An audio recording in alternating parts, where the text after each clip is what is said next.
정보가 있는 시사 토크쇼 장윤선의 팟짱.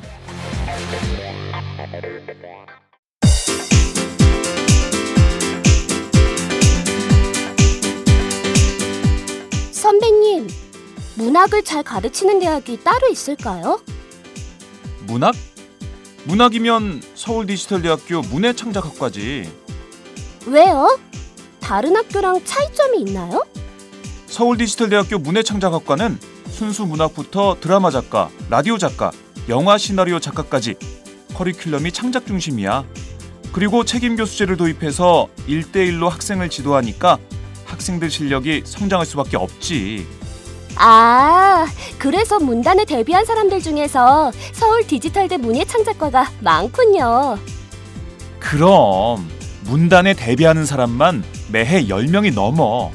교수진 중에서 문예의 질을 직접 발행하는 사람이 5명이나 된대. 유명 작가들이 동아리 활동까지 같이 하면서 학생들 작품을 지도해준다니까. 그렇구나. 그럼 입학 후에 내가 소설가가 될지 시인이 될지 드라마 작가가 될지 가능성을 알아볼 수 있겠네요. 지금이 입시 기간이죠? 아싸, 결정! 고마워요, 선배. 서울디지털대학교 문예창작학과 신입 편입생 모집 중.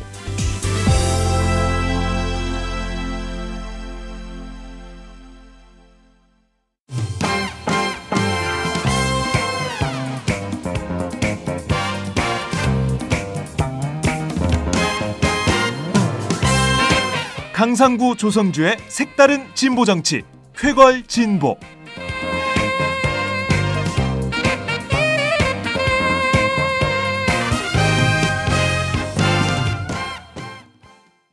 조성주, 강상구의 쾌걸 진보. 한 주간의 정치 사회 이슈를 모아서 진보의 시각으로 재해석해보는 시간입니다.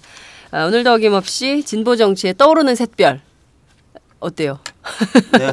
조성주 정의당 미래정치센터 소장님 나오셨습니다. 어서 오세요. 예, 반갑습니다. 네. 떠오르는 샛별 조성주입니다. 네, 샛별이라고 했더니 눈이 동그래졌어. 저 샛별 맞아요? 이런 표정. 눈에서 샛별이. 그러니까. 더 이상 별 보기 운동을 하고 싶지 않아요. 뭐 이런 표정으로. 예. 진보의 강철 이빨. 이빨 좀 보여주세요. 동물에게만 이빨이라고 하는 거죠. 예. 그런가요? 네. 치아가 굉장히 가지런하게 갑자기 입을 다무시네요. 진보 결집 더하기 강상구 공동대표님 나오셨습니다. 어서 네, 오세요. 반갑습니다. 네. 그 원래 말 있잖아요. 말. 타고 다니는 말. 뜨그닥뜨그 홀스? 예. 네. 탈 마음이 없어지네요. 그 말 볼 때요. 네. 갈기하고 네. 이빨을 봐요. 그래요? 이 말이 건강한가? 그렇지 맞아요. 않은가? 네. 저희 우리 집안에 자랑이 2개 있습니다. 네. 장수. 이빨하고요. 네. 머리숱. 말 집안이라는 오래 간다. 네. 이빨이 굉장히 좋아요. 이가. 치과에 안 가도. 네. 실제로 강철 이빨이라는 얘기네요. 실제로 제 실제로 이가 좋아요. 이빨이군요. 제 몸 중에서 가장 자신 있는 부분이 어디냐 이렇게 보통 물어보면 치아. 다른 사람들은 뭐 눈이다, 코다 네, 이렇게 네, 얘기하잖아요. 저는 소화기 이렇게 얘기해요. 소화기 계통. 이빨부터 시작하죠. 그렇군요. 예. 이 얘기를 왜 하죠? 아까 이빨 얘기해서. 이게 일종의 예. 그 특이한 깔때기. 남들은 이제 자기 자랑을 다양하게 하는데 또 태어나서 소화기를 자랑하는 사람 그러니까. 처음 봤어요. 소화기 계통이 강하다. 소화기 계통을 자랑하는 진보의 강철 이빨 강상구 대표님 나오셨습니다. 예, 반갑습니다. 저희가 지난 토요일 집회에 함께 있어요. 예. 굉장히 재밌었어요. 조성주 강상구의 쾌걸 진보. 오늘 날씨도 좋고 아주 기분 좋습니다. 네, 굉장히 많은 분들이 오셨어요. 예, 그러니까요. 정말 많은 분들이 오셨어요. 네. 제가 어머. 네. 아유 선생님. 아니 팟짱 애청자께서 지금 팟짱 애청자입니다. 저를 주세요. 팟짱 애청자. 너무 멋있다. 감사합니다. 네, 선생님 한 말씀 하시고 가세요. 지금 이 조성주 강상구 씨 고정 코너 하시는 분들 나오셨어요. 실물이 훨씬 더 잘생겼네. 네, 고맙습니다. 네. 지금 애청자께서 막 사탕 주셨어요. 자. 예. 네, 사실은 제가 기자님 너무 사랑합니다. 고맙습니다. 감사합니다. 네. 우리 기자님 힘드시니까 제가 가지고 있을게요. 네. 네, 그 인기도 많았어요. 두 분이 이렇게 나와서 공동 진행을 하니까 정말 참신하다 이런 그 굉장히 그 저희가 다양한 인터뷰를 많이 진행을 했는데 유독 주목받는 인터뷰였습니다. 모르셨죠? 정말 그래요? 네, 진짜예요. 네, 되게 인기가 많았어요. 근데 어떠셨어요? 저는 굉장히 사실은 뭐 우리 사진부에서는 막 그 고글도 준비하고 그다음에 혹시 캡사이신 뭐 이런 거에 대비해서 막 그 여러 가지 준비를 많이 했는데 굉장히 평화로운 집회였어요.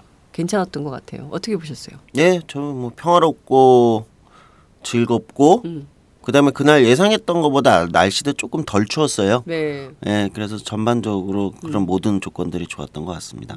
저는 고생을 좀 했어요. 그래요? 예, 파카 입고 갔거든요. 더웠어요? 더워가지고 평화 집회의 특징이 네. 다리와 허리가 아프거든요.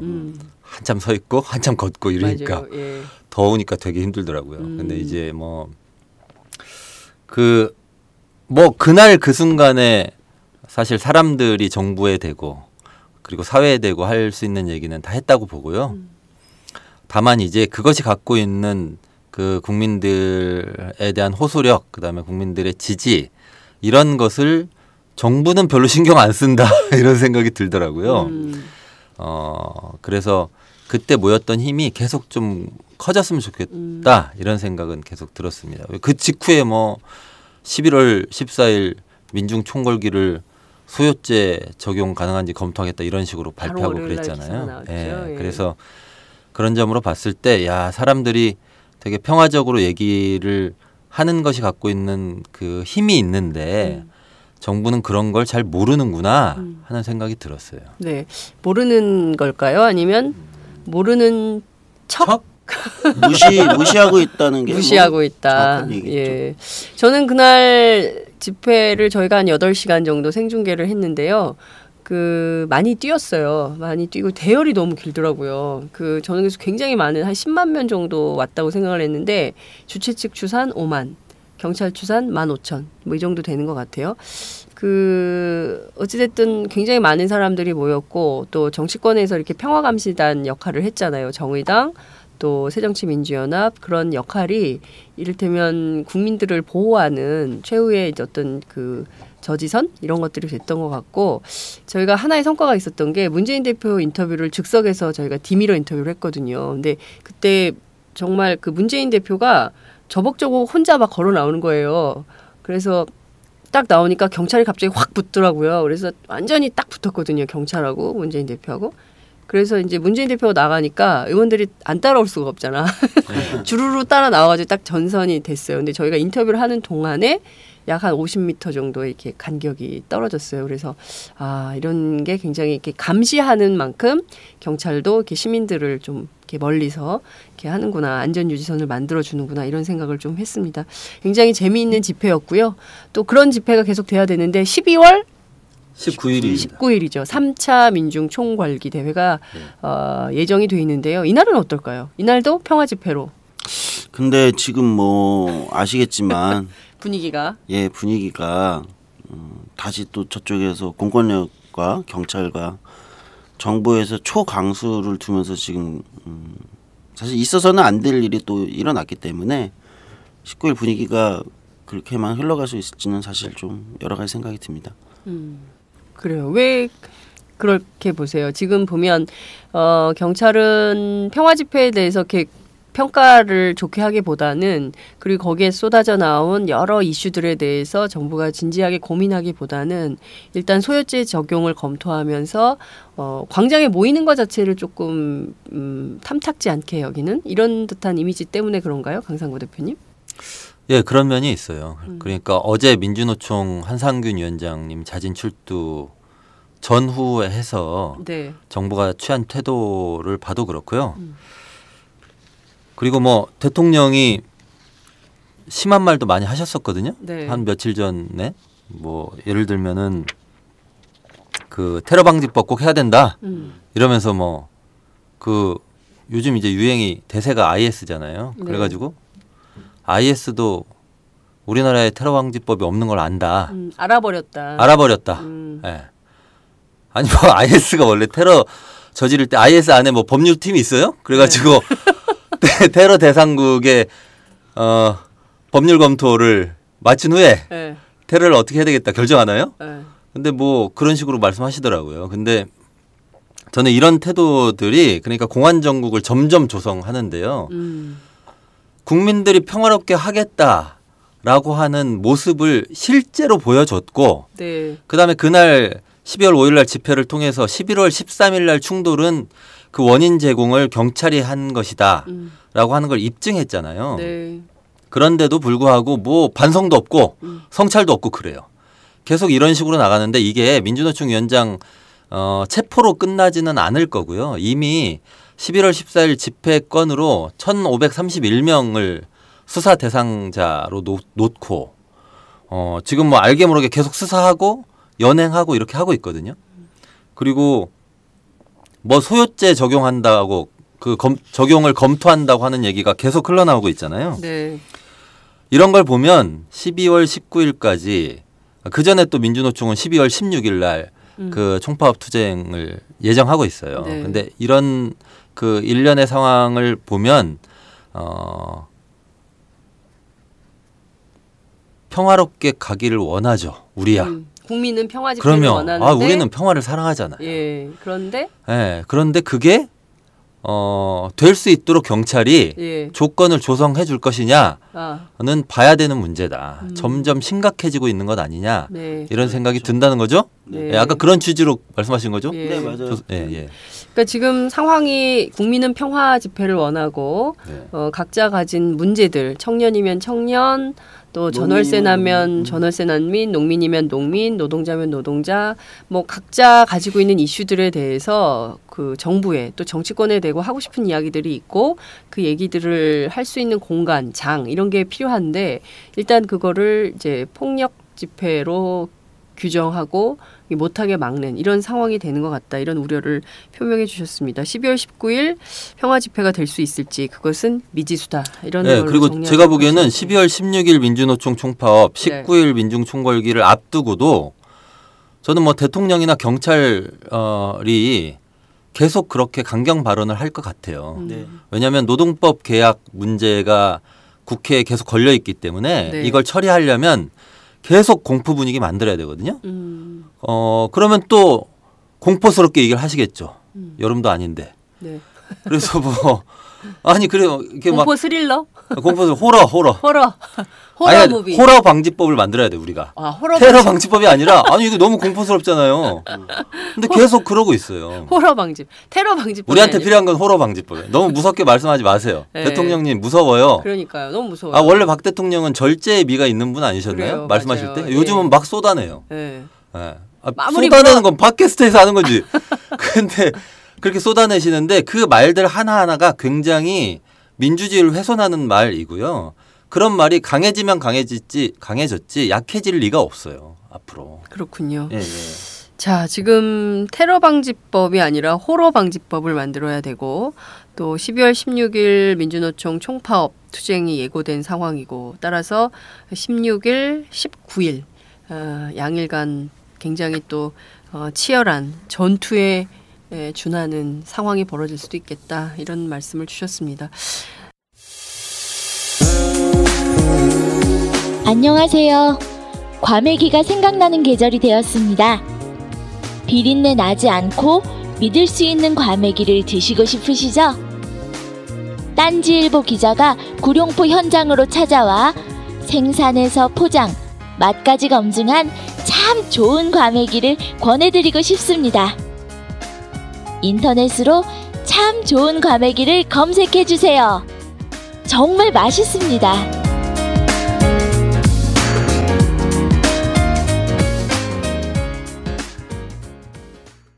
본격 직장인 드라마 공생 대리운전 편. 부장님 가볍게 한잔 하시죠. 나 차 가져왔는데. 아유 착한 콜 대리운전이 있잖아요. 부를 때마다 500원이 기부되는 착한 콜. 딴지가 기부 내역을 검증한 착한 콜 1800-9998 대리운전도 믿고 맡기세요. 꽃배달은 1800-9222, 퀵서비스는 1800-9668로 착한 콜 하실 수 있습니다. 꽃배달은 1800-9222, 퀵서비스는 1800-9668입니다. 자, 한상균 위원장 얘기를 좀 해보죠. 시운하고 평생 비정규직 노동계약 중단하라. 시운하고 평생 비정규직 노동계약 중단하라. 노동계약 중단하라. 투쟁. 세계 도로교통법과 집시법, 시위에 관련 온갖 소요죄까지 검토하는 이 관계는 정권에 누가 옳은지 가서 따져 물을 것입니다. 정권이 짜놓은 각본에 따라 구속이 되는 것도 피하지 않겠습니다.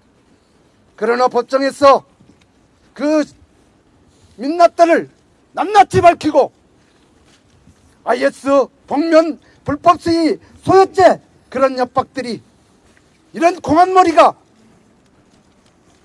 꽃과 가면으로 조롱을 당했던 시간들을 우리 국민이 어떻게 판단하고 있는지, 민심은 어떻게 요동치고 있는지 법정에서 밝혀낼 것입니다.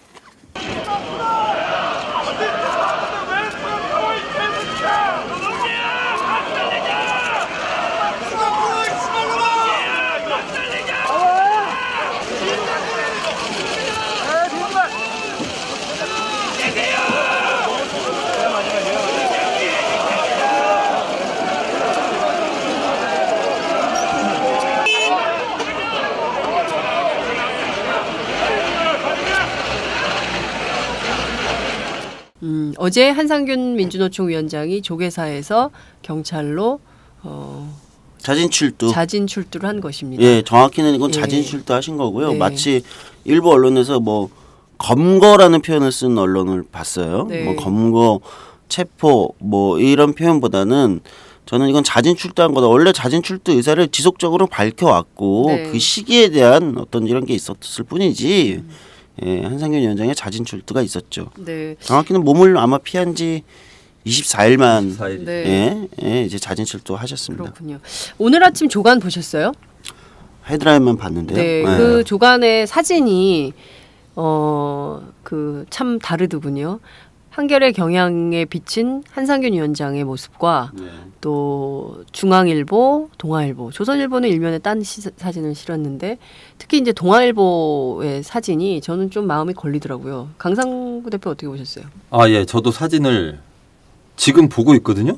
네, 지금 보고 계세요. 예. 동아일보. 그런데 네. 제목이 끝까지 법 조롱한 한상균. 예, 그렇게 돼 있죠. 네. 저는 일단 제목을 보면서 네. 뭐 저런 법은 조롱하는 게 맞지 않나 이런 생각이 들어요. 근데 이 사진이요. 네. 무슨 파렴치범이나 그러니까. 잡범 네. 물 다루는 듯한 뭐 그런 사진이에요. 네. 그러니까 뭐 이제 자진 출두하는 과정에서 여러 가지 표정이 있을 거 아니에요. 네. 사진을 굉장히 많이 찍잖아요. 네. 그 중에 가장 없어 보이는 사진 네. 가장 이런 거 고른 거예요. 잡범스러운 사진 고른 거죠. 네, 그렇게 해서 실어놨고요. 뭐 네. 이런 것이 말하자면 보수 언론의 민주노총 그다음에 대한민국의 1,800만 노동자를 바라보는 시선이 아닌가 이렇게 생각하고요. 정부의 태도가 그대로 보이는 것 같아요. 그러니까요. 사실 굉장히 기분 안 좋습니다. 네. 네. 네, 사진은 굉장히 모욕적인 사진을 실은 거죠. 근데 어제 그 자진 출두를 하는데 그 과정도 굉장히 좀 저희가 살펴봐야 될 것 같은데요. 우선 조계사에서 그 쭉 걸어 나오시다가 이제 스님 한 분이 막으셨어요. 그 경찰이 갑자기 확 붙어가지고 이제 네. 수갑을 채우려고 하는 장면이었죠. 우선 수갑을 꼭 채웠어야 됐을까요? 아니요, 저는 그렇게 물론 경찰도 경찰 나름의 이제 매뉴얼이 있을 거예요. 네, 매뉴얼대로. 예, 매뉴얼이 매뉴얼이 중요해요. 있을 요새 텐데 조계사도 매뉴얼 만든다고 그러더라고요. 이미 자진 출두를 밝혔고 네. 무슨 거기서 한상균 위원장이 거기서 무슨 특별한 뭐 도주나 폭력을 행사할 게 아니라면 네. 그런 상황인데도 불구하고 그렇게 한 것에 대해서는 저는 좀 굉장히 유감스럽긴 한데요. 네. 네. 그 강상구 대표는 수갑을 채우는 행위는 어떻게 보셨어요? 그 만약에요. 네. 그 고위 권력자 네. 이런 사람들이 그 언론이 그렇게 많이 나와 있는 상황에서 네. 경찰에 연행되거나 이런 일이 벌어진다고 해보세요. 그러면 경찰이 반드시 그 순간에 그렇게 했을까? 비교해 보면 말씀드렸던 대로 진짜 그 무슨 절도범이나 무슨 강도 이런 사람들 대하듯이 대하고 있는 거죠. 저는 뭐 그런 점에서 문제가 있다 이렇게 생각하고요. 말씀드렸던 대로 뭐 매뉴얼이 있을 텐데 뭐 그것까지는 제가 잘 모르지만 네. 그런 행동 하나하나가 갖고 있는 정치적 메시지라는 게 있는 거잖아요. 예, 뭐 저는 경찰이 굉장히 메시지 관리했다고 생각해요. 그렇죠. 네. 예. 그 지금 보면 그 경찰은 체포해서 연행했다 이렇게 이제 보도 자료를 내고 있고요. 여러 언론이 그렇게 쓰고 있고 특히 이제 조계사 체포 작전 뭐 이런 용어들을 이제 쏟아냈는데요. 검거라는 표현도 나왔죠.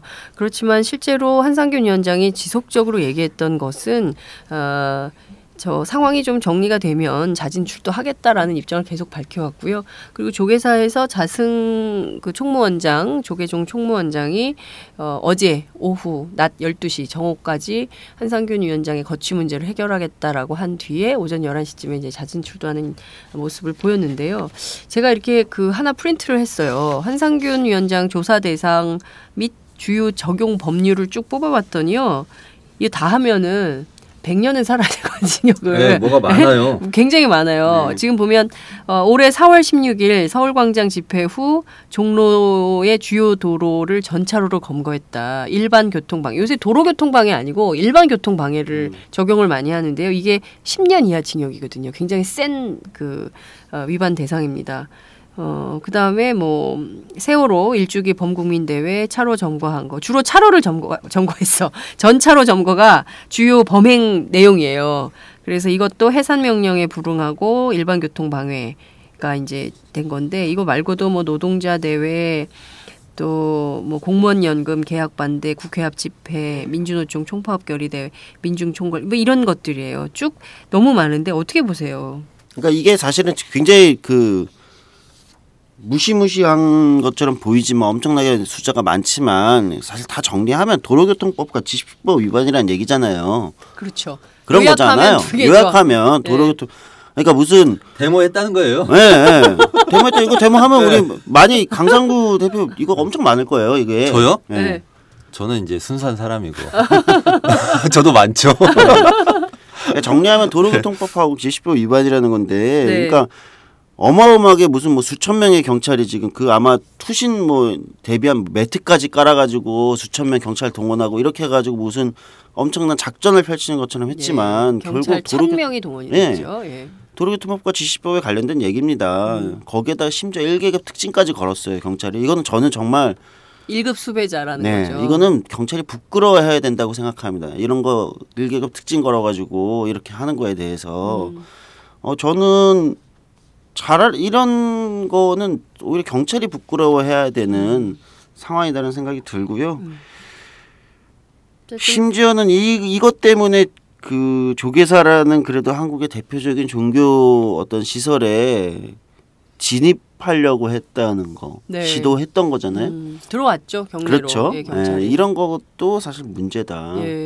그런 적이 없어요. 87년 6월 항쟁 때 사실 명동성당을 근거지로 해서 많은 사람들이 거기에 들어가서 이제 민주화를 요구하지 않았습니까? 근데 그때와 비교하자면 사실 조계사도 미국산 쇠고기 촛불 집회 그 수입 반대 촛불 집회할 때 수배자들이 7명인가 6명인가가 거기 들어가서 있었어요. 그래서 상당히 이제 조계사에서 도움을 많이 받았었는데 이제 성지죠. 종교시설이 성지고 성지 안에서 일종의 피난처 개념으로 정치적인 망명을 일단 한 것이고 그 사람들에 대한 보호를 좀 해줘야 되는데 이번엔 나가라 라고 한 거죠. 네. 그리고 매뉴얼도 만든대요. 제2의 한상균을 막기 위해서 조계사 주지스님께서 오늘 동아일보하고 인터뷰를 하셨어요. 그래서 제2의 한상균을 막겠다. 그런 차원에서 조계사 내부 매뉴얼을 만들겠다. 아니 근데 제2의 한상균을 막으려면 정부하고 싸워야죠. 그래서 민주노총 위원장이 조계사 들어올 일을 없게 만들어야죠. 네. 그것이 화쟁이겠죠. 네. 아니 뭐 저는 제가 그 종교를 비판하고 이런 거는 사실 좀 부담스럽잖아요. 네. 근데 정치인들은 종교 비판 잘 안 하더라고요. 네. 표 때문에 그런가요? 아니 근데 저야 네. 그게 아니더라도 네. 표를 많이 못 얻어서요. 그게 특별히 걱정이거나 이런 건 아닌데 아니 사찰에 계신 분들이 성찰을 안 하시고 그런 식으로 매뉴얼 만들고 이렇게 하는 거는 저는 이게 너무 정부 따라간다는 느낌이 많이 들어요. 아 정부 따라간다. 네. 그럼요. 그리고 그게 경찰 따라가는 거죠. 저는 경찰의 그 대응도요. 그 뭐 일반 교통방해 이런 혐의가 굉장히 많은데 네. 사실은 이거요. 벌금 한 100만 원 받아요. 그 세월호 집회 여기 세월호 일주기 범국민대회 전차로 점거 여기 있잖아요. 네. 같은 혐의로 경찰에 연행됐던 사람들 네. 100만 원 받고 다 나왔어요. 아 그래요? 네, 언제 그런 나왔어요? 건이에요. 벌금 100만 원인데 벌금 100만 원짜리예요. 벌금 100만 원짜리에 1000명을 동원하고 1계급 특진을 건 거죠. 창피해. 네, 그러니까 이런 거면 무슨 두부 자르려고 사시미 동원한 거예요. 이런 용어 쓰면 안 되나요? 두부 자르려고 회칼 동원한 겁니다. 네. 네. 아니 경찰이 그렇게 한가해요? 네. 그럼 뭐 이 정도면은 무슨 절도범 잡으려면은 뭐 경찰 특공 대테러 부대 있잖아요. 네. 거기 동원하겠네요. 네. 그러니까 너무 웃기는 일이고요. 완전히 정치적인 이유에서 네. 완벽하게 이 국면을 활용하고 있는 거죠, 그냥 정부가. 실제로 보면 전부 그래요. 종로의 주요 도로 전차로 검거, 그 다음에 세월호 집회 전차로 검거, 서울광장 민주노총 총파업 결의 대회 뒤 전차로 점거, 민주노총 노동자대회 미신고 행진 중 전차로 점거, 공적연금 공투본 국회 앞 집회 금지 장소에서 집회를 하고 경력을 폭행했다. 이거는 특수 공무집행 방해가 걸려 있네요. 근데 이제 이거 특수 공무방해, 특수 공무집행 방해, 특수 공무집행 방해 치상이 있는데 이것도 좀 살펴봐야 되는데요. 네. 예를 들어서 한상균 위원장이 그 집회하다가 그러니까 이거 실제 그런 건데요. 네. 경찰하고 부딪혔어요. 그게 특수 공무방해 공무집행 방해. 공무집행 방해 치상이에요. 근데 그 경찰도 그거 별거 아니다 이렇게 얘기하거든요. 근데 어쨌든 그 당시의 경찰도 5월달에. 근데 영장에 혐의로는 들어가 있는 거죠. 그 경찰도 괜찮다고 했는데 영장에 혐의 내용으로 영장 친 거예요. 말은 굉장히 무섭잖아요. 그러니까요. 특수공무 집행방해. 이거 굉장히 얼마나 무서워요. 위험한 사범인 거죠. 그리고 5월달에 일이 많았어요. 공무원 연금 계약 반대 관련 국회 앞 집회. 8월 28일 노동시장 개혁저지 관련 경향신문사 앞 도로 점거가 많습니다. 그리고 9월 28일 민주노총 주최 총파업 결의대회 일반교통방해. 그다음에 이제 우리가 얘기하고 있는 11월 14일 민중총궐기. 이건 뭐 모두 없어요. 그냥 다 거기에다가 소유죄까지 이렇게 조사를 한다 이런 건데요.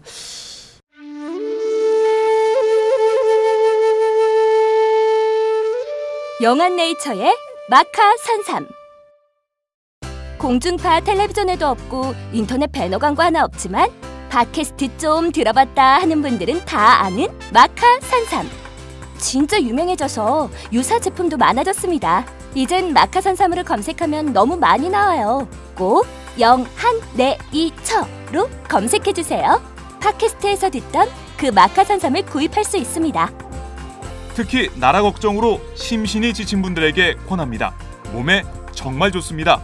내 몸도 나라도 살릴 힘이 납니다. 페루의 마카와 우리나라 산삼, 몸에 좋은 11가지 원료를 모두 하나로 만든 마카 산삼. 마카 녹용과 마카소와 청소년도 있습니다. 1일 2회 공복에 따뜻한 물과 함께 드세요. 영한네이처 마카 산삼. 네, 저도 팥짱 녹음하기 전에 마카산삼을 꼭 챙겨 먹고 있습니다. 자, 이 얘기를 꼭 해봐야 될 것 같아요. 그렇다면 민주노총 위원장은 왜 거리에서 전차로를 점거하고 집회를 열면서 무슨 이야기를 하려고 했었던 것이냐. 그러니까요. 그 얘기가 핵심인 것이죠. 근데 그걸 아무도 얘기를 안 하고 있는 거죠. 그래서 팥짱이 얘기를 하려고 합니다. 도대체 왜 민주노총 위원장은 전차로를 점거하고 1,800만, 2천만 노동자들의 생존권이 걸린 문제를 이야기하려고 했었던 것이냐. 그 얘기를 조성주 소장님께서 해주세요. 네. 그걸 어제 한상균 위원장이 기자회견문에서 사실 잘 얘기를 했습니다. 눈물 나더라고요, 저는 얘기가. 저도 왈칵했는데요. 네. 본인이 이렇게 얘기하셨어요. 한상균 위원장 무슨 언론들이 엄청난 범법자인 것처럼 무슨 어떤 사람인 것처럼 다루지만 정확히 얘기하면 해고 노동자입니다. 그렇죠? 평범한 본인이 이렇게 얘기합니다. 해고가 얼마나 무서운 것인지 뼈저리 느끼며 살아왔던 사람이에요. 그리고 사실은 정말 가슴 아픈 얘기지만 십수명의 자기 동료들, 조합원들이 해고 이후에 죽음을 선택하는 것을 옆에서 지켜보면서 싸워왔던 사람입니다. 지금 정부가 추진하고 있는 5대 노동학법, 사실 5개만 있는 것도 아니고 더 많을 텐데요. 어쨌든 대표적으로 해고를 더 쉽게 하고 이렇게 하는 이 노동계약을 막겠다고, 그걸 막아야 된다. 그게 국민들과 노동자들의 삶에 너무나 심각한 악영향을 줄 것이다라고 생각하기 때문에 그걸 막기 위해서 사실은 이런 활동들을 하신 거고요. 그리고 무엇보다도요, 민주노총은 대한민국에서 노동자들을 대표하는 단체입니다. 아무리 정부가 무슨 민주노총 지금 불법화되어 있는 것도 아니고요. 정부의 각종 위원회에 참석하는 파트너이기도 합니다. 그런데 노동자를 대표하는 단체의 대표로서 당연히 정부 정책에 반대할 수 있는 거 아니겠습니까? 그래서 이걸 다시 논의하자, 노사정에 다시 논의하자 이런 얘기를 하고 있는 건데도 불구하고 이런 식으로 한 거죠. 그래서 저는 한상균 위원장의 죄가 뭐냐, 정부 정책에 반대하는 과정에서 약간의 어떤 집회 과정에서의 좀 일부 충돌이 있었다고 해서 이런 걸로 어떻게 노동자 조직의 대표를 이렇게 무슨 파렴치범 취급하듯이 이렇게 연출을 해가지고 잡아가고 이런 것은 정말 잘못돼 있다 이렇게 생각하고 있습니다. 예, 그러니까 도로를 점거하면 안 돼요. 노동자의 생명줄을 못 지키더라도 도로는 점거하면 안 된다 이런 정신인데, 제가 좀 말씀드리고 싶은데요. 그 법 개약 5대 법안이 있잖아요. 네. 짧게라도 하나씩 좀 짚었으면 좋겠어요. 일단 첫 번째는 한 10년도 전에 정리해고제 도입됐잖아요. 네. 정리해고제는 그러니까 노동자들을 단체로 잘라버리는 그 법입니다. 근데 이게 이제 가느다란 나뭇가지도 여러 개 묶어가지고 자르려고 하면 안 잘리잖아요. 그렇죠. 그게 노조였죠. 네, 이게 안 잘려. 팍팍 자르고 싶은데. 네. 그래서 나뭇가지를 하나하나씩 자르고 싶은 거죠. 그걸 위해서 만들려고 하는 법이 말하자면 일반 해고제라고 하는 거예요. 네. 예, 근로기준법에 내용을 넣어서 네. 개별 해고를 가능하게 하는 것이고요. 그러니까 저는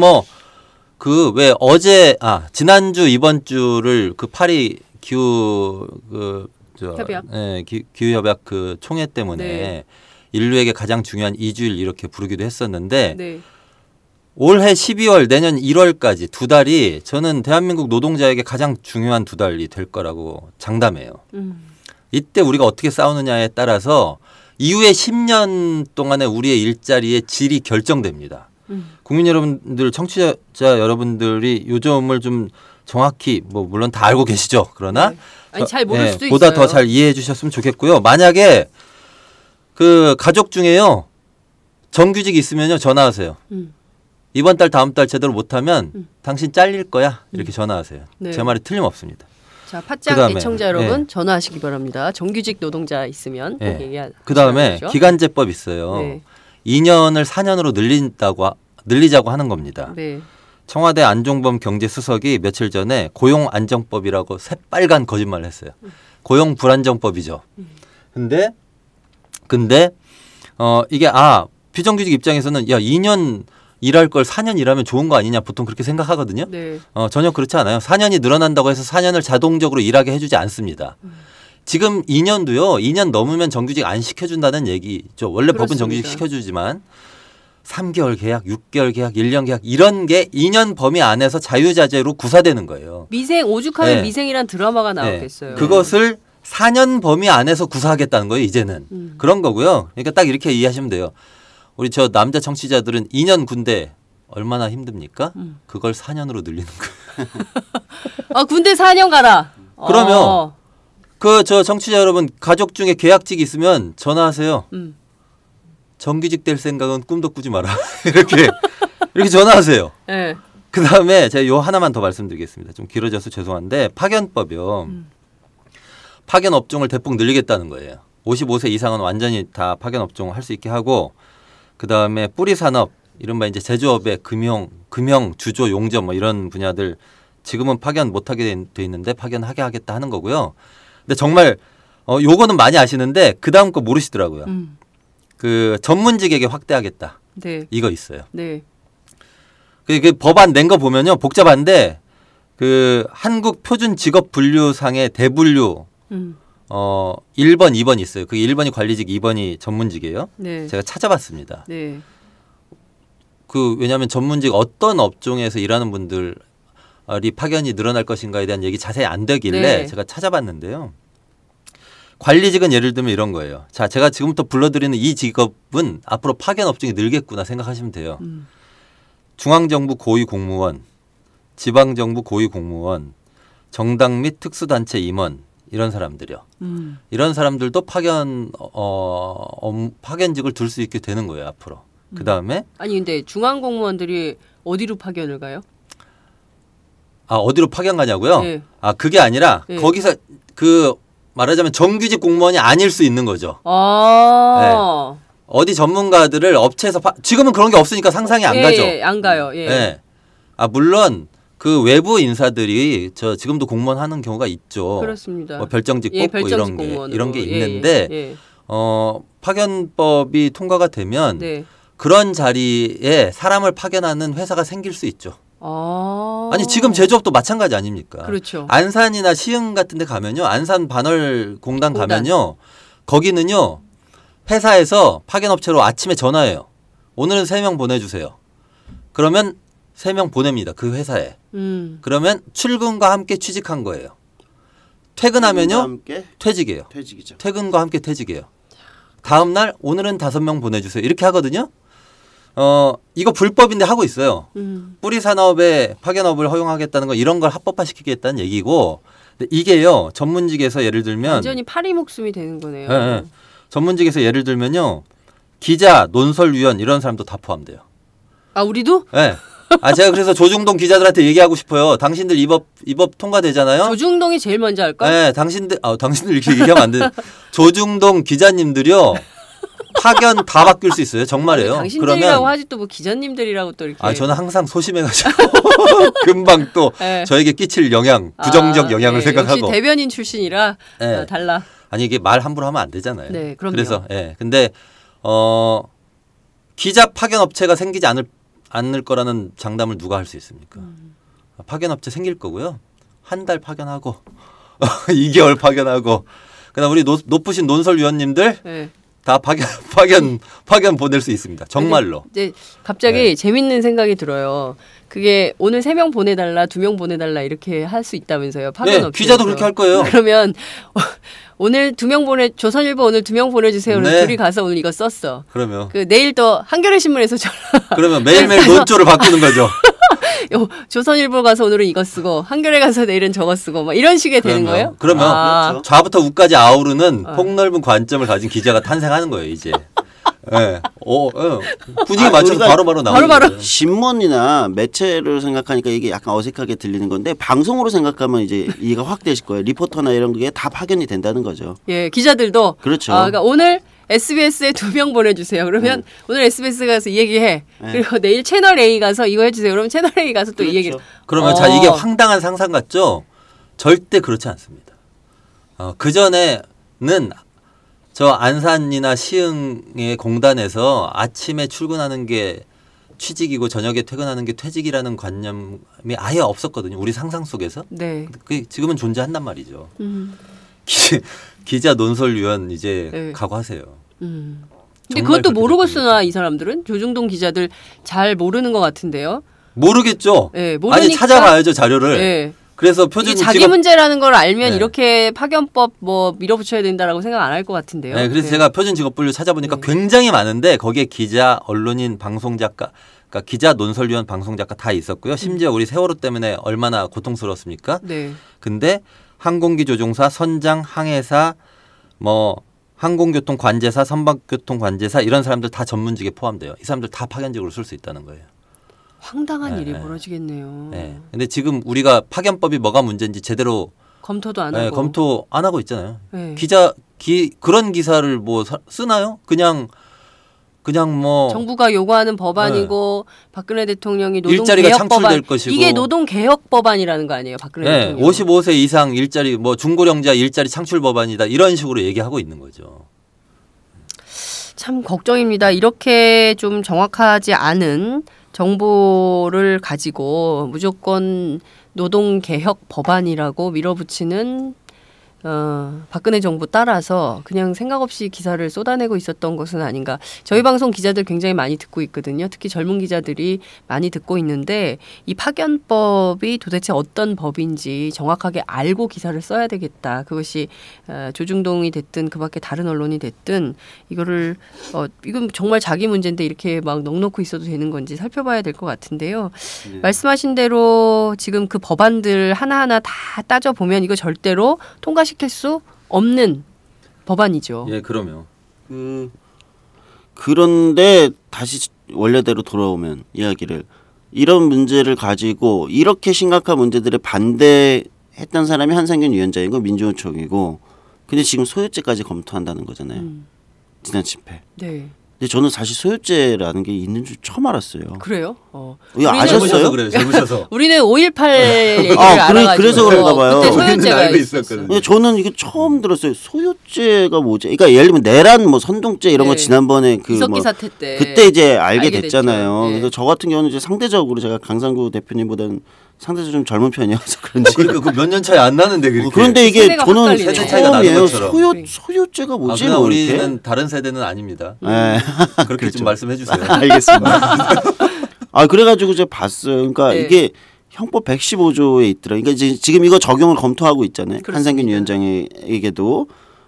뭐 하여튼 되게 무섭게 되는데 제가 이거 찾아보니까 이게 법원에서 인정한 사례가 진짜 80년 광주하고 그때 이제 당시 광주항쟁 참가자에 대한 처벌하고 86년 5.3 이걸 인천 사태라고도 부르고 인천 항쟁이라고도 부르고 그 지도부에 대한 판결이 두 가지밖에 없더라고요. 그러니까 이게 전두환 정권 때 둘 다 맞아요. 두 건밖에 없더라고요. 이 소유죄가 적용된 게. 그러니까 그런 걸로 본다. 이게 진짜 우리가 전두환 정권 때로 돌아갔구나 이런 생각이 좀 들었고 근데 제가 이 소유죄가 원래 이걸 적용된 거 더 그 전을 찾아봤어요. 네. 일제시대 때 원래 이 적용됐던 걸 명맥을 잇게 된 법이더라고요. 이게 형법으로 넘어오면서. 우리는 조성주 대표 때문에 일제시대를 정확하게 알게 되는 것 같아요. 지난번에 1919년 19년 일제 이완용이 쓴 거. 알게 되는 것도 있고 굉장히 가깝게 느껴져요.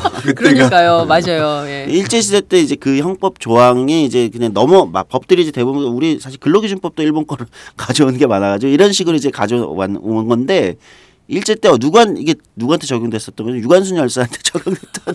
또?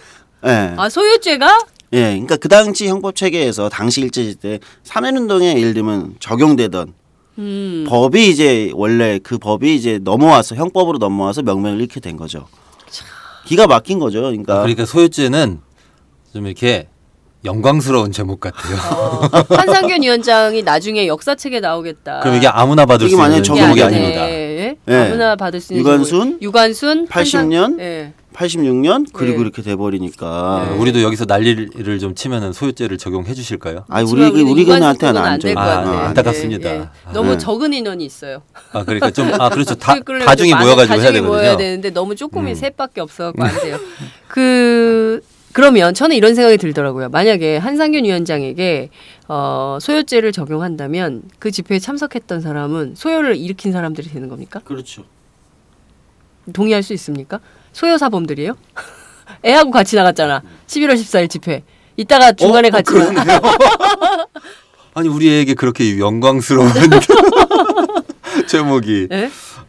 이게 지금 이게 소요죄를 검토한다는 것 자체도 충격적이고 그리고 그날 앞서 저희가 말씀드렸던 이런 그 기간제 기간을 2년에서 4년으로 늘리고 정규직 노동자들을 일반 해고제를 통해서 개별적으로 해고를 하도록 해고가 가능하도록 만들고 이런데 도저히 동의할 수 없어서 나왔던 그런 시민들을 다 소요를 일으킨 사람처럼 이렇게 되는 거죠.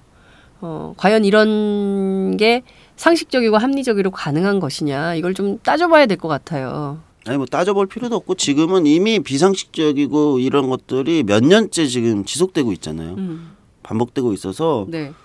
일단은 상식과 민주주의를 사실은 따지는 것조차가 무의미해지는 상황 아닌가 싶습니다. 제가 사실 한상균 위원장 그 자진 출두할 때 하기 전날 이제 네. 경찰들이 조계사를 둘러쌀 때 그 근처에서 이제 제가 하여튼 좌담의 사회를 볼 일이 있었어요. 네. 근데 너무 착잡한 거예요. 바로 옆에 경찰들이 몰려오고 있고 거리를 이제 막 가는데 전 민주노총 위원장 이수호 위원장님을 거리에 우연히 만나는 거죠. 네, 이제 표정에서 너무나 이제 착잡하신 거죠. 네. 본인도 워낙 많은 탄압을 받으셨고 그렇잖아요. 네. 정교조 위원장 시절부터 인사를 드리고 이제 하는데 제가 어쨌든 그 사회를 받던 곳이 민주화운동 기념사협회였어요. 근데 민주화운동을 기념한다잖아요. 이 단체 이름이. 네. 우리 사회가 지금 민주화운동, 민주주의를 기념할 때인가 이런 생각이 들었어요. 지금 민주화운동을 추진하고 네, 지금 해야 될 때지 우리가 어느 순간 이걸 기념한다고 생각했었는데 그건 87년에 있었던 일이고 80년대 일이고 이렇게 생각했었는데 그게 아닌 사회를 살고 있는 거죠 지금. 그러니까요. 저는 시계가 사실 거꾸로 간 거예요. 이렇게 시계가 거꾸로 온 데는 야당의 책임도 적잖이 있다 이런 비판이 가능할 거다 이렇게 보는데요. 책임이 많아요. 네.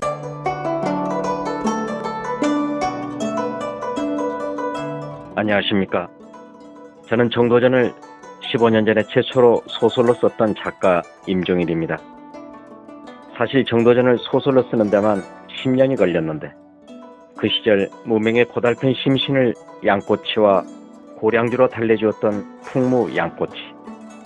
풍무 양꼬치는 월드컵 4강의 기쁨도 나라골 우습게 돌아가고 분통이 터질 때도 늘 함께했던 안식처이자 사랑방이었습니다. 진짜 정의파인 주인장은 세상을 뒤집어 푼 남자 정도전을 누구보다 먼저 알아보았고 그래서 제 소설 정도전은 역사의 곡이 없습니다. 풍무 양꼬치 역시 맛과 양심이 살아있습니다. 좋은 사람끼리는 꼭 만나야 합니다. 어떻습니까? 오늘 풍무 양꼬치에서 만납시다. 2호선 구로 디지털 단지역으로 오세요. 예약 문의 02809-9292 02809-9292. 팟짱 애청자라고 하시면 정성 가득 담긴 서비스도 나갑니다. 지금 보면 새정치민주연합이 상당한 내용에 빠진 상황입니다. 문재인, 안철수 두 지도자라고 할 수 있죠. 두 분이 지금 저렇게 갈등을 계속 가져가면서 당직 사퇴는 물론이고 그리고 당무 거부 지금 그 이종걸 원내대표 당무 거부하고 있죠. 그리고 또 여러 가지 탈당 러시가 이뤄질 가능성도 점쳐지고 있고 이런 상황입니다. 사실 이런 그 제1야당의 상황이 진보 정치에도 상당히 큰 영향을 미칠 것 같아요. 이 문제는 좀 어떻게 봐야 되는지 이걸 좀 점검을 좀 해봐야 될 것 같습니다. 일단 제1야당의 그런 상황이요. 노동 계약에 안 좋은 영향을 미치는 건 분명하죠. 네. 지금 전선은 그 노동법 계약을 놓고 쳐져 있거든요. 네. 그래서 노동법 계약이라는 벌판에서 전쟁을 하는데 뭐 이런 거죠. 그러니까 위나라하고 총나라하고 붙었는데요. 총나라는 유비 관우 장비가 서로 서열 1위 하겠다고 막 싸우고 있어요. 벌판에서 네. 이미 부대를 총동원해가지고 지금 전선을 형성하고 싸우고 있는데 그래서 저는 내년 1월 8일 임시국회 끝날 때까지 네. 과연 노동법 개혁을 막는데 정치권 특히 제1야당이 제 역할을 할 수 있을까에 대해서 걱정이다. 이 말씀 일단 하나 드리고요.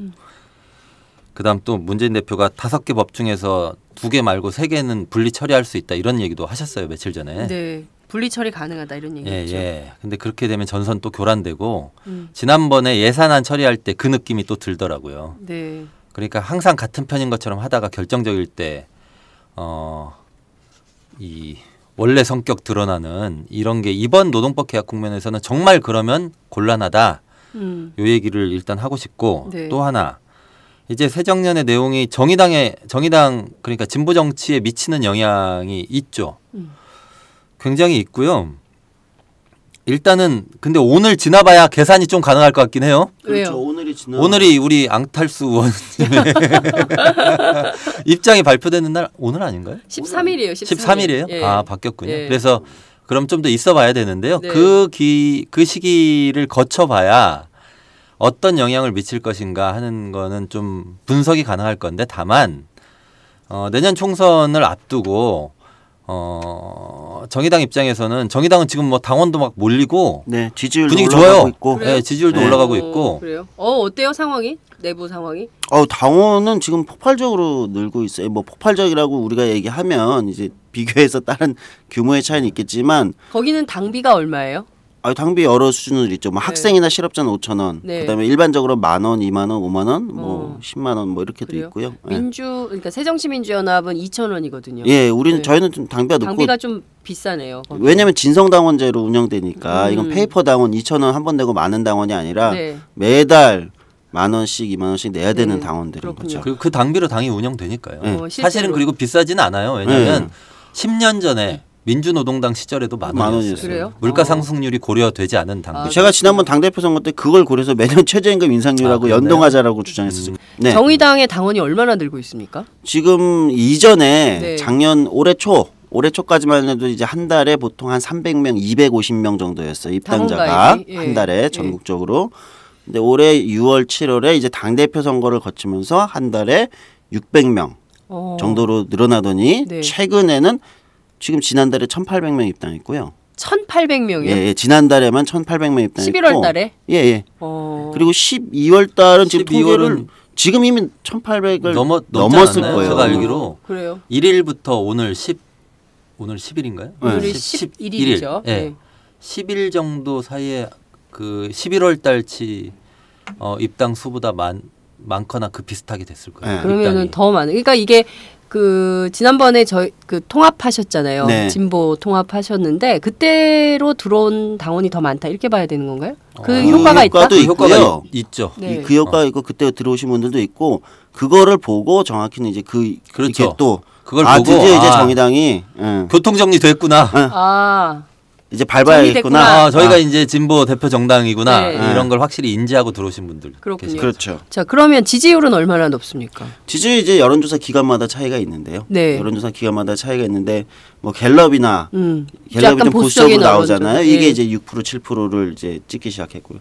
올해 초만 해도 3에서 4로 움직였거든요. 예, 절대로 움직이지 않았어요. 3, 4%가 한 몇 예. 년 됐을 거예요. 그렇죠. 예, 맞아요. 그 전에는 2%대만 움직이는데 지금 이제 6, 7%는 안정적으로 찍고 있고요. 네. 그다음에 뭐 리얼미터가 아마 이제 최근에 7.58 이렇게 찍었고 또 다른 여론조사에서는 이제 두 자릿수를 네. 돌파했죠. 네. 10% 10.4 10.4%. 예.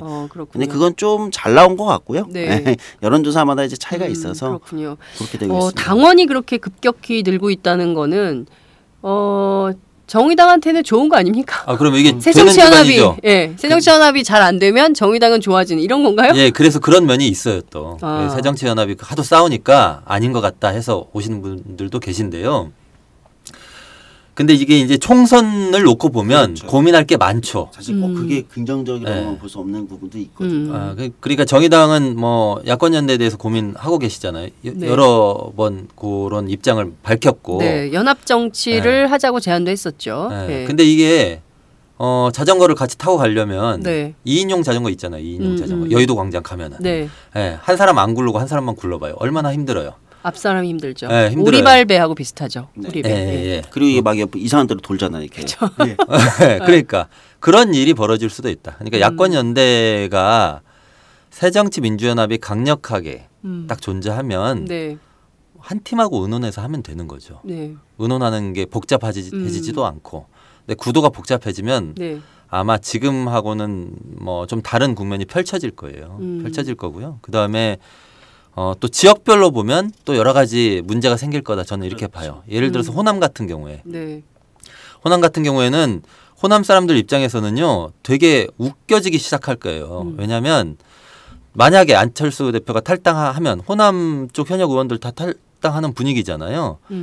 근데 현재 현역 의원들은 인기가 별로 없거든요. 네. 전체적으로 봤을 때 20% 그 탈락하는 명단에 들 가능성도 많아요. 네. 근데 호남 사람들 입장에서 이분들이 나와가지고 만약에 천정배 신당하고 같이 손을 잡는단 말이죠. 그러면 신당이에요.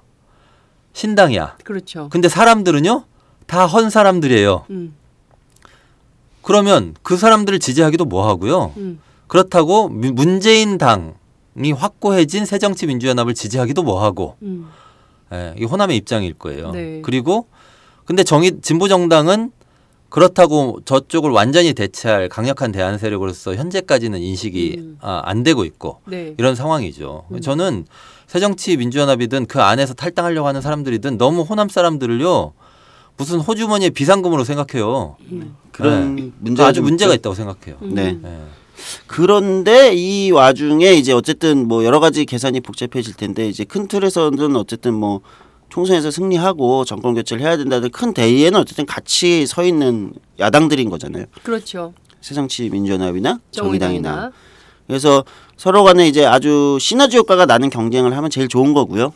여러 가지 전략 전술을 뭐 다양하게 활용할 수 있으면 좋은 건데 가장 이제 지금 문제는 이제 노동계약 이거 합의하느냐 새정치민주연합이 비례대표 축소 이거에 이제 과연 합의할 것이냐 이게 이제 결국은 이 문제를 두 야당 정의당과 새정치민주연합의 사이를 결정지을 제가 볼 때는 키가 되지 않을까 이런 생각을 좀 해봤고요. 자, 그 전에 국정화 저지 반대는 함께 하셨잖아요. 천정배 그렇죠. 신당, 정의당, 새정치민주연합 이 세 개 당이 함께 그 네트워크를 구성하셔서 연대를 하셨는데 노동법 관련해서는 지금 그런 게 없어요. 그죠? 네, 잘 그런 안 게 되고 있는 없고 거죠. 그리고 또 이제 선거제도 개혁 관련해서도 또 그 연대 틀이 없는 뭐 이런 상황인데 그렇다면 앞으로 지금 말씀하신 대로 총선은 목전에 와 있는 거고 새정치민주연합이 당 내부를 빨리 정돈을 해야 이게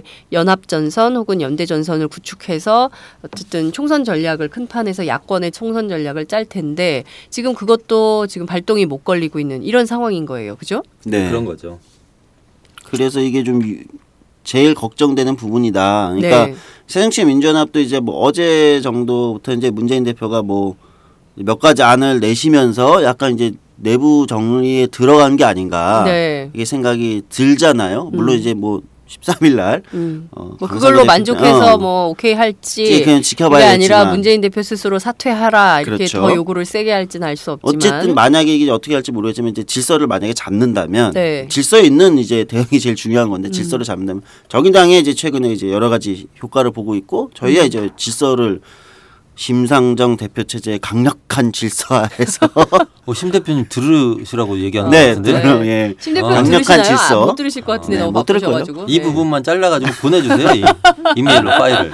저희는 아주 질서 있게 네. 움직이고 있기 때문에 이게 이제 질서 있게 되는데 제가 볼 때는 그 노동계약 네. 이거 만약에 이제 합의한다 이렇게 되고 하면은 이제 어려워져요. 어려워져요. 그러니까 그 선거제도 네. 연동형 비례대표제를 끝까지 도입하려고 노력하고 네. 노동계약은 사실 제가 생각하기에는 이번 임시국회에서 논의 안 하겠다고 선언하는 게 가장 좋아요. 그 의사 일정에 빨려 들어가가지고 거기서 네. 한 해 만에 하면 네. 그 전에 있었던 연전연패 있죠. 네. 새정치민주연합의 연전연패. 그걸 반복하게 될 가능성이 크고 네. 정의당 입장에서는 그런 당하고 어떻게 연대를 합니까? 그러면 내년 총선은 다 죽어요. 새정치민주연합이 정말로 그 정권 교체까지를 고민하면서 총선 승리를 하고 싶으면 저는 노동계약 반드시 막아야 된다고 생각해요. 선거 제도도 마찬가지고요. 네, 이 새정치민주연합에게는 그 야권의 맏형으로서 기타 다른 야권들을 모아서 모두 책임져야 될 위치에 있고 노동계약과 관련된 부분들 그리고 또 선거제도와 관련해서 비례대표 축소 문제 그리고 연동형 비례대표제 문제에 대해서 명토 박아서 분명하게 정리를 해야 야권 연대에 최소한의 기틀을 놓을 수 있는 처지가 될 것이다. 이런 진단과 분석을 해주셨습니다. 실제 그렇게 돼야 이게 좀 큰 틀에서 좀 박근혜 정부하고 맞서는 이른바 좀 반박근혜 전선이라고 해야 됩니까? 뭐 그런 게 생기면서 좀 큰 판에서의 구도가 잡힐 수 있겠다. 이런 생각도 좀 드네요.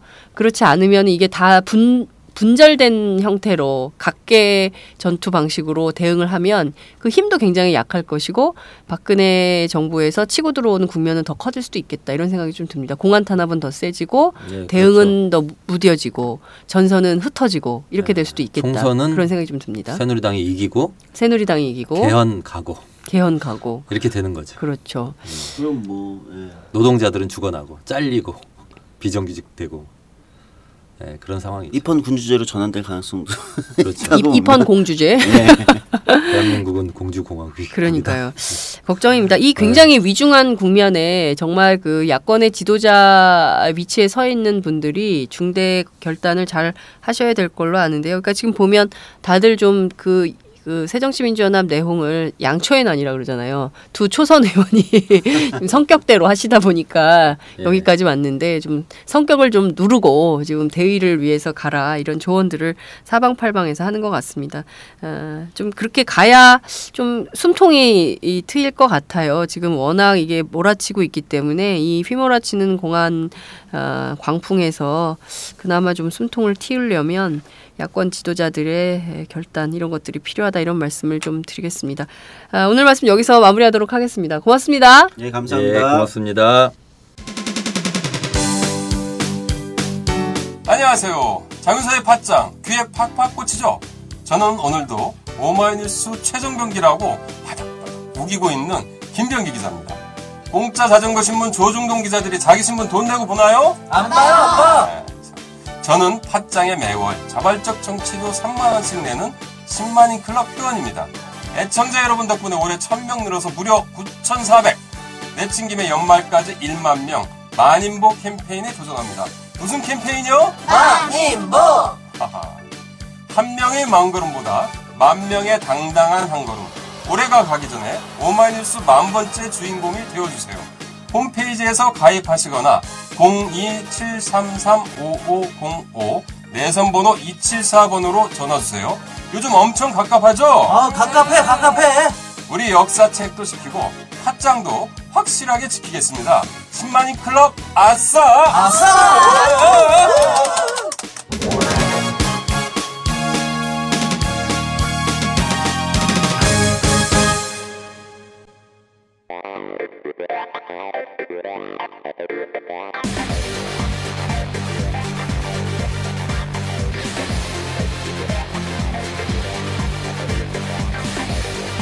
정보가 있는 시사 토크쇼 장윤선의 팟짱.